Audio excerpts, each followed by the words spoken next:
SBR Videos is sponsored by Sports Cash System. Click on the link below for more information.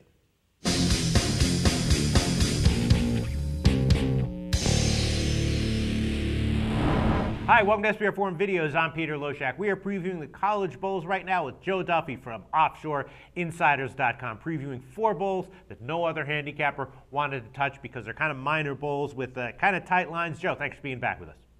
Oh, thank you, Peter. All right. Now, give a plug for OffshoreInsiders.com before we get into Rice, Mississippi State, and make sure to mention your record in your Wise Guy plays this year.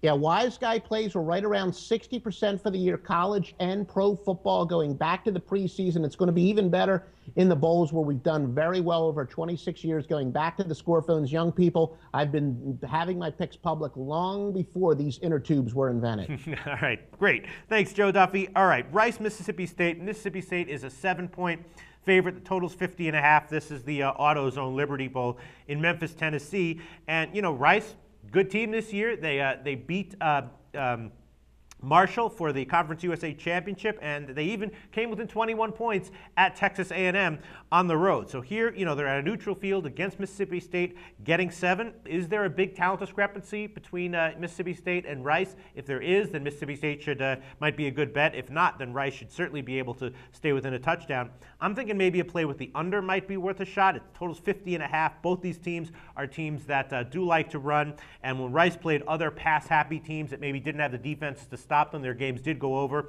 But, here they're facing another team that likes to run, probably with a defense that's going to be able to hold down their running game. So I'm thinking the under 50.5 might be a decent play. What do you think? Yeah, no, to answer your question, yes, Mississippi State does have the better talent. It's not a true neutral game. Rice is going to travel 484 miles. Mississippi State only 137. I don't think there's going to be any advantage when it comes to motivation. Rice coming off of their first conference championship of any conference since 1957.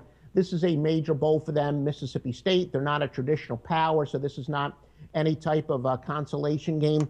Now, here's a mistake I think a lot of people in the public are going to make. They're going to see that Rice has a bunch of guys who were 2, 3, 4-year starters. They entered the year with 9 starters back on each side of the ball. Now, what that usually means is those teams are going to peak early, and then they're not going to improve quite as rapidly as some of the younger teams, and then Rice was a better spread bet at the beginning of the year. So the fact that they're senior-laden isn't the advantage that a lot of people are going to think. Also, don't outthink yourself. One of the single biggest myths you hear people say is that you should evaluate road records over home records when it comes to neutral games. No, I always say the most underrated handicapping tool when it comes to the bowls, the NCAA tournament, is the dictionary. A neutral game is just that. It's neither a home game nor a road game. So the fact that, Rice is probably the better road team, throw that out the window. It's not really a reverse angle, but don't outsmart yourself. But ultimately, it comes down to Mississippi State. They played a brutal schedule, so they're going to benefit the most from the rest. They played Oklahoma State, a very tough non-conference game. They played at Auburn. They lost by just 4. LSU, and then in back-to-back weeks, they played at LSU, at Texas A&M, and then they hosted Alabama. All 6 of their losses were to teams that are currently in the BCS top 25. You can understand that how they would have worn down towards the end of the year playing such a brutal schedule like that. It's teams like Mississippi State that benefit the most from the break between the end of the regular season and the bowls. So, yes, I will lay the points here. Okay, interesting insights. As always, Joe Duffy from OffshoreInsiders.com, leaving Mississippi State -7. Thanks, Joe.